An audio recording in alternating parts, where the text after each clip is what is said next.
Hello, everyone, and welcome to this week's episode of Ask Coach Marie. I'm Marie O'Neill, founder of Padma Life Coaching, and your host on this series. This is a place where you ask a question and I give my unique opinion as a life renewal coach, astrologer, and past life regression facilitator.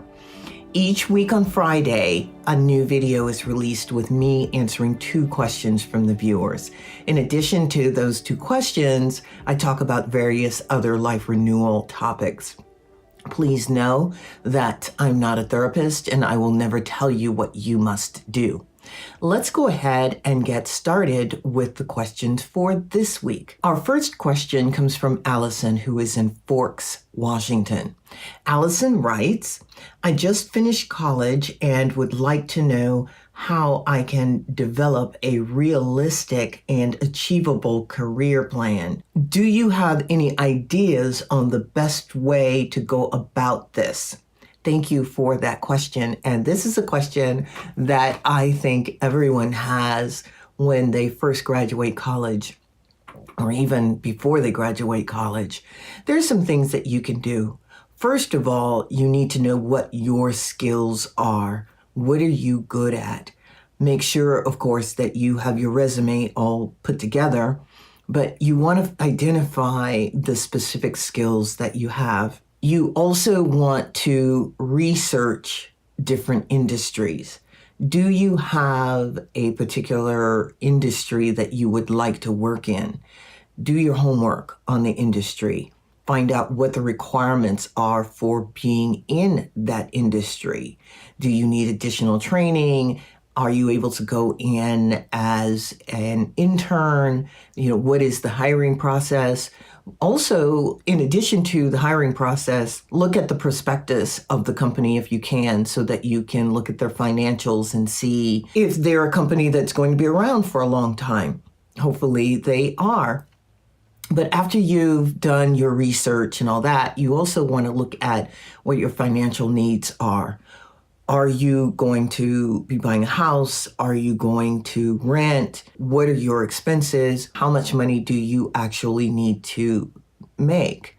The other thing that you want to look at is the location. You want to look at the location of the company. Is it a local company? Is it going to be an international company? Are you going to be working online from home? Do you need to go into the office? How many days a week do you need to go in? The reason that this is important is because you need to look at your needs and your value system when you're researching the companies and when you're looking at the preferences that the company has for employees. You need to make sure that those preferences match with your value system.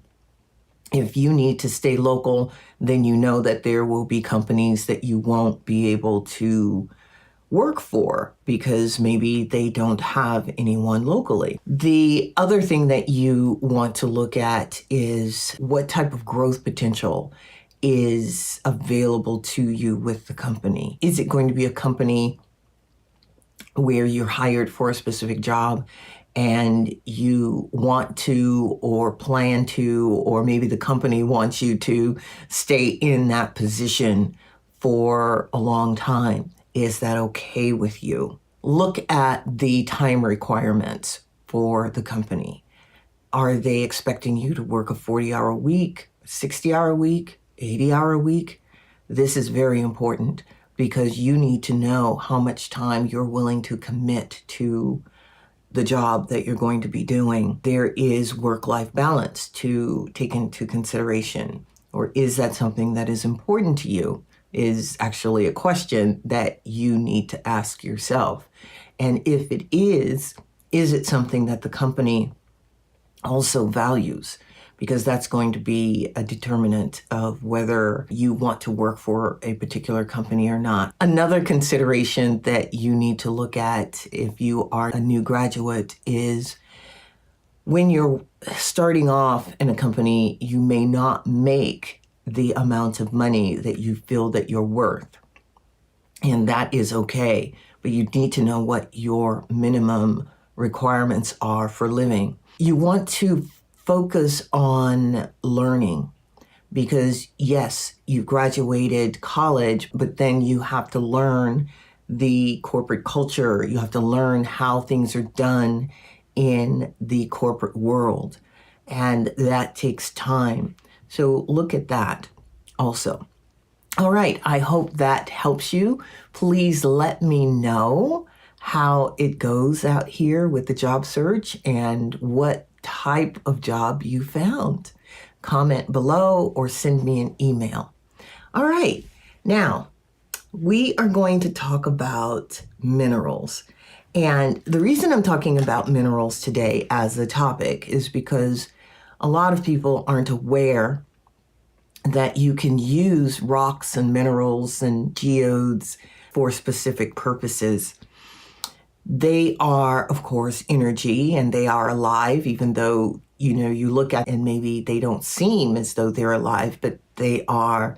They can repel energy, they can attract energy, they can be used for protection, they can be used to enhance certain qualities that you might have within yourself. In the Eastern tradition, there are remedies that are for specific ailments or specific issues that a person might have. And those remedies usually include wearing stones. For example, think about your favorite stone. Is it a diamond? Is it a sapphire? Is it a ruby? Well, that stone has its qualities, and it is emanating energy out to you and to those who are around you. When you're thinking about buying stones or acquiring stones or inheriting stones, you want to consider where the stone comes from. And I'm not talking about where it was mined.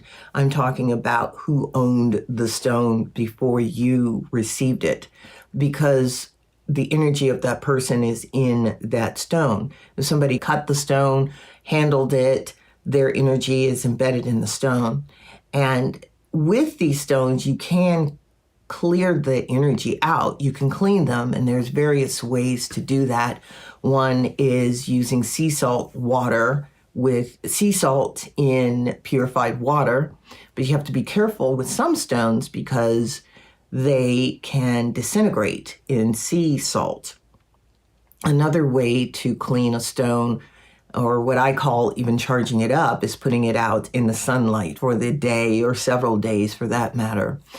Minerals were here before us. They were here before any human, any animal, any tree. Our earth is made up of minerals. It's one giant mineral. I wanted to talk to you a little bit about minerals so that if you're interested, you can start doing some research to find out what stones work best for you. Think about a rose quartz. Rose quartz is really good for opening the heart chakra. And it's always good to have a chunk of rose quartz by your entry to your front door if you can. Because when people enter your home, it's always nice if they're coming from their heart. And the rose quartz helps facilitate that. There is a spiritual stone that I love called amethyst. And that just means that it's going to open up certain parts of the psyche so that you can receive information. So check out stones. I hope you love them. Some of them are very valuable and some aren't. There are lots of rock and mineral stores around. The other thing with minerals, if you're out in nature and you're going to pick up a stone, it's always a good idea if you're out in nature and you're looking at stones or picking up rocks, it's always a good idea to give thanks to that rock for allowing you to take it away from its environment. I know that might seem a bit off to do, and it's something that I learned to do when I was studying with a Native American. And I was taught never to take a stone without asking the stone if it's okay. Over time, you actually start to feel the energy of the stone, and it will relay information to you, just as trees do and other plants. relay information. Stones do the same. So the next time you see one, please honor it. Thank it for being there. All right, let's move on to the final question for today. The final question comes from Jan, who is in San Diego, California. Jan writes, I've been dealing with a lot of setbacks and challenges at home and work. What are some strategies to overcome setbacks and rejections? That's a really good question. One of the things that you have to remember, it's always good to stop and ground yourself when you think about it, actually. If you can do it throughout the day when you're dealing with challenges, that would be a good thing. If you could just stop and feel into your body and breathe, that goes a long way. When you have had a setback, sometimes you're in the moment, you're in the throes of the setback, and that's all you can do is deal with it. Once it's over, you've got to give yourself time to regenerate because your energy has been on alert. When you are on alert, when you are having to deal with a lot of stress, the body system gets out of balance. And so you want to be able to bring your system back into balance. You can go to one of the health food stores and there's herbs for your adrenals because the adrenals are on hyperdrive. And from what I understand, they can get depleted when you're under tremendous stress. So looking at something to revitalize your adrenals would probably be a good thing. The other thing is, it's a good idea to talk to someone after you've had a setback so that you can put everything in context, so that you can let go of the trauma and the pain of what it is you've experienced. This is going to help you to move forward in a good way. All right. That is the end of the questions for this week.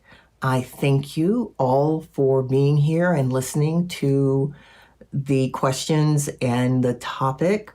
Happy Chinese New Year to you. I hope that you were able to celebrate this second new year for us. It's the year of the snake, and I'm not as familiar with that particular energy, but I know that it is compatible with the ox and the rooster. So look up your Chinese animal if you can. It really does give you information on your character or some of your character. And there's also an element associated with that animal, whether it's metal, air, water, earth. I talked about that, I believe, in one of the previous videos, so you can always check that out then. Thank you again for being here. If you want to learn more about me and what I do, please go to the website, padmalifecoaching.com.